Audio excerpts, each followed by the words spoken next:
Anglais at LavLab. We just tested the Mova 600, and in this video, we will tell you what we honestly think about it.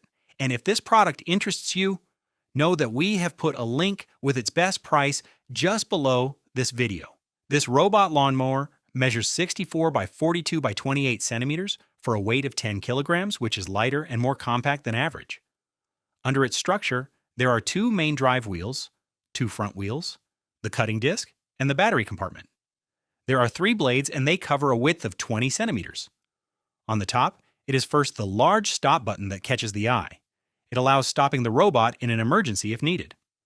Next, we find the LiDAR, which operates at 360 degrees by 59 degrees and over a distance of 30 meters. Lifting the hood, we also find 4 buttons and a safety dial. There is no PIN code to secure it, but if the safety dial is set to off and you remove it, the robot cannot be started. The device is IPX6 certified, which means it resists rain and a jet from a garden hose. In terms of accessories, a cleaning brush, screws, a hexagonal wrench, a lint-free cloth, and a kit of 9 replacement blades are present. The adapter to plug in the station is also provided, as well as the various user guides. Note that this model does not require beacons or a perimeter wire, which greatly simplifies its setup. The robot station measures 77 by 48 by 31 centimeters for a weight of 2.6 kilograms. It has an IPX4 certification, which allows it to withstand bad weather. Its tower integrates a small awning with a brush to protect and clean the robot's LiDAR when it is parked. An LED indicator also shows if charging is done correctly. In terms of maintenance, it is enough to occasionally rub the LiDAR sensor with a soft cloth and to clean the charging contacts of the robot and the station. In addition to that, it is recommended to change the blades every 8 weeks. Finally, know that there is a 3-year warranty on this model, which is reassuring regarding its durability. That is all for the design and maintenance. Let us move on to the features. During our tests to carry out the installation, it only took us 15 minutes. You just have to place the station in an area of the garden that catches Wi-Fi, plug it into an electrical outlet via the 10-meter power cable, and place the robot there. When turning on the device for the first time, you must remove the protective cover from the LiDAR sensor, then download the Mova Home application. This process was done quickly and easily on our end, but the Wi-Fi must be well received all the way to the station. Then, to carry out the mapping, you must manually drive the robot along your lawn. It is much more practical than installing a perimeter wire, but it can still take a few minutes if you have a large area to cover. During the driving, the robot is connected to your smartphone via Bluetooth and records its GPS position in its memory. In fact, it does not need to be constantly connected to Wi-Fi to work. Wi-Fi is only necessary to track its position in real time in the application, and for certain features like the anti-theft alarm if someone tried to take it while you were away. Know that you do not have to go around your entire garden on the first try during mapping. You can start with a first area, then add other areas later. When the first mapping is finished, you can edit the created map by defining no-go zones, paths, and merging or dividing zones.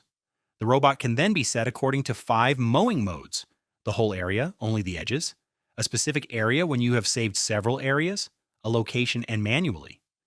You can set a weekly schedule with specific mowing periods according to the seasons, spring and summer, or autumn and winter. You can also save up to 2 maps, which is practical if you have 2 gardens with no path between them, for example, a front yard and a backyard, or if you want to use the robot at a relative's house in addition to yours. In the application, we were able to set our general mowing preferences. The speed is adjustable to 2 levels, standard and efficient, and you can choose the mowing direction, for example, from east to west.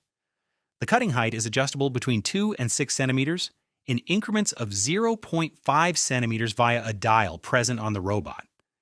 You can also activate obstacle recognition so that the robot avoids elements present in your garden. The avoidance height is adjustable to 5, 10, 15, or 20 centimeters. During mowing, it is possible to follow the robot live on the application if it is connected to Wi-Fi. If there are areas of the garden where the robot does not catch Wi-Fi, it still manages to navigate, but you cannot temporarily follow it live in the app. Among the other features, we find the log of completed tasks, the status of consumables before needing to replace them, the activation of rain and frost protections, the possibility of reducing speed during the night, the recharging and edge mowing settings, the activation of an anti-theft alarm, and the parental lock. When activated, the rain protection and the anti-theft alarm both worked well during our tests. The robot returned to its station when we sprayed water on it, and it emitted an alarm when we lifted it for several seconds. To finish with the features, note that an alarm can be triggered when the robot leaves the map and that it can be located in real time on Google Maps if you buy the optional 4G connection module. However, this accessory has a fairly high cost. Finally, apart from the LiDAR, the Mova has no additional sensors or cameras, so it cannot serve as a surveillance camera for your garden. Well, enough theory. Let us move on to practical matters with our performance tests. During our tests, we noted that the robot moved methodically by making S shapes on the lawn. However, navigation was quickly disrupted when the robot detected an obstacle, whether large or small. We therefore tested obstacle avoidance by adjusting the robot's sensitivity to a height of 20 centimeters, which is the maximum, and 5 centimeters, which is the minimum. Here are the results we obtained with obstacles of different sizes placed on our lawn. Initially, we had set the sensitivity to 20 centimeters, so the robot had to take into account any element taller than 20 centimeters. However, we quickly noticed that this sensitivity level was too low. The mower crashed into all our obstacles except the barbecue. We therefore changed the sensitivity to 5 centimeters, which is the most sensitive level. Unfortunately, even so, obstacle detection was not quite right. The robot never detected our ball or our shovel, and it sometimes detected our plush rabbit and our bucket, but sometimes not.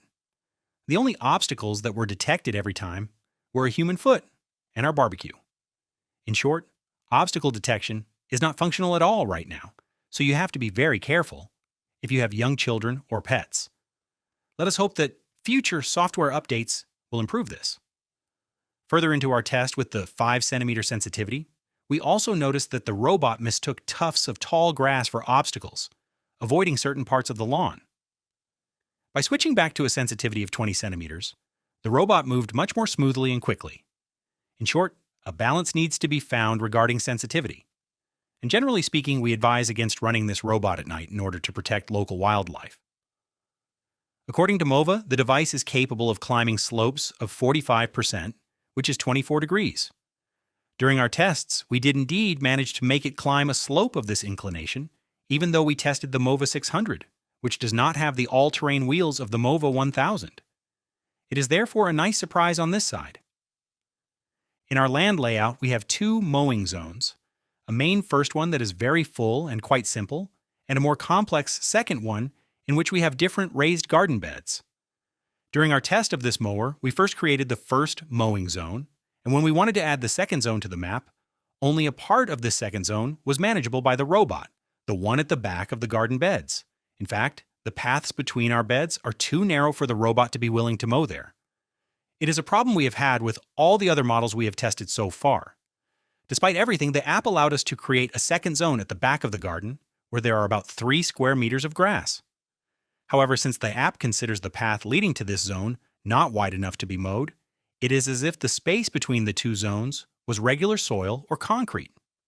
In this case, when 2 lawn zones are separated by a non-mowable zone, the app asks you to draw a path by guiding the robot between the 2 lawn zones. That is what we did, and it worked very well, because in the rest of our tests, the robot managed to move from one zone to another all by itself by taking this virtual path. As for the zones between our garden beds, we were able to mow them by activating the robot's manual mode. It is not as convenient as if it could go there automatically, but it is better than nothing.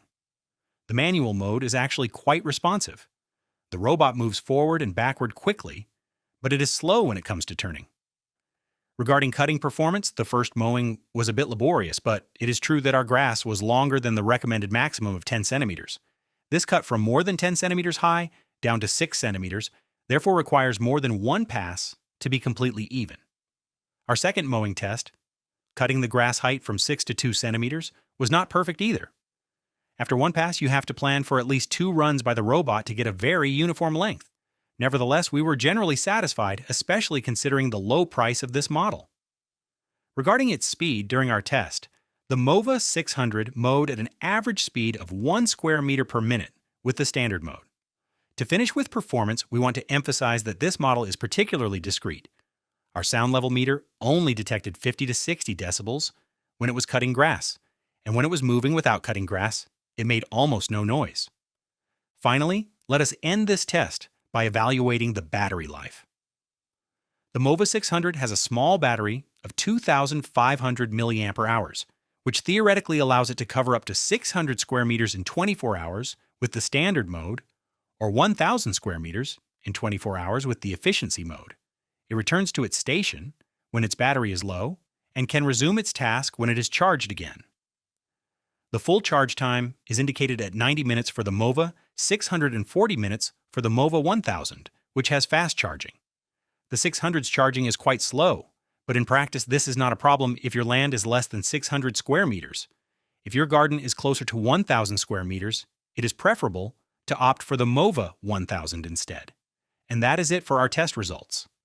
So to summarize everything, the positive points of the Mova 600 are super fast installation, very comprehensive features, good mowing performance, the fact that it is capable of going up and down 45% slopes, and its reasonable maintenance cost. As for the negative points, its poor obstacle detection, but which we hope can be resolved later via software updates, its low battery life, and the fact that it does not have an integrated camera. And that concludes our test. Thank you very much for watching. As a reminder, you will find the link to this product with its best price just below the video. And if you like honest reviews like this one, do not hesitate to subscribe to our channel.